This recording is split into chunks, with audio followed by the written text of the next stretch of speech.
মানত পূরণে মিষ্টি বিলান, কেউ মন্দিরে ফুল দেন, কেউ আবার খুব সযত্নে নিজের মাথাটাই এগিয়ে দেন নারকেল ভাঙার জন্য। কেন জানেন? পাপ মোচন করার জন্য। শুনতে অদ্ভুত লাগলেও ভারতের এক মন্দিরে এটাই ভক্তির বড় আয়োজন। সারি সারি মানুষ মাটিতে বসে আছেন, সামনে পুরোহিত, চারপাশে ধূপের গন্ধ, আগুনের আলো, মন্ত্রের শব্দ। তারপর ঠাস করে মাথার ওপর ভাঙছে নারকেল। ভয় নেই কারো মুখে, দ্বিধা নেই কারো চোখে, যেন ব্যথাটাই এখানে বিশ্বাসের অংশ।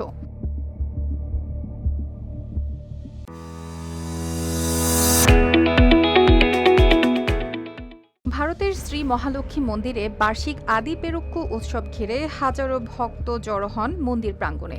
উৎসবের সবচেয়ে আলোচিত রীতি হল ভক্তদের মাথায় নারকেল ভাঙা। প্রধান পুরোহিত প্রথমে আগুন দিয়ে তাদের আশীর্বাদ করেন, এরপর একে একে তাদের মাথায় নারকেল ভাঙেন। দৃশ্যটি বাইরে থেকে দেখলে বেশ অবাক করার মতো। কেউ মাথা নিচু করে বসে আছেন, কেউ চোখ বন্ধ করে প্রার্থনা করছেন, আবার কারো মাথায় আঘাত লাগার পর চিকিৎসকের কাছে যেতে হচ্ছে।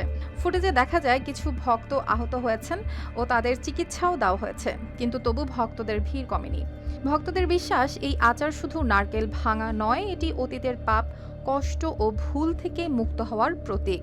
তারা মনে করেন দেবীর কাছে নিজেকে পুরোপুরি সমর্পণ করলে জীবনের বাধা দূর হবে। অনেকেই এখানে মানত করেন, সেই মানত পূরণ হলে তারা আবার মন্দিরে ফিরে এসে সেই রীতিতে অংশ নেন। এক ভক্ত জানিয়েছেন তাদের পরিবার বহু প্রজন্ম ধরে অংশ নিচ্ছে এই নারকেল ভাঙার রীতিতে। তার মতে মানুষ এখানে আসে প্রার্থনা করতে ও মানত পূরণ করতে। আরেক ভক্তের বিশ্বাস, দেবী নিজেই ভক্তদের রক্ষা করেন, তাই রক্ত বের হলেও তারা এই আচার বন্ধ করতে চান না। এই উৎসবে ভক্তরা মারিয়াম্মান বা আম্মান দেবীর কাছেও প্রার্থনা করেন। দক্ষিণ ভারতের গ্রামীণ অঞ্চলে তিনি আবহাওয়া ও প্রকৃতির দেবী হিসেবে পূজিত। ভক্তরা তার কাছে শান্তি, সমৃদ্ধি ও সবার জীবনে আনন্দ চান। তবে এই রীতি নিয়ে সমালোচনাও কম নয়। তারপরও প্রতি বছর দক্ষিণ ভারতের নানা জায়গা থেকে ভক্তরা এই মন্দিরে আসেন, কারণ তাদের কাছে এই ব্যথা শুধু ব্যথা নয়, এটি বিশ্বাসের পরীক্ষা। আর সেই বিশ্বাসের জোরেই মাথার উপর ভাঙা নারকেলও তাদের কাছে হয়ে ওঠে দেবীর আশীর্বাদ। অর্পিতা জাহান, RTV।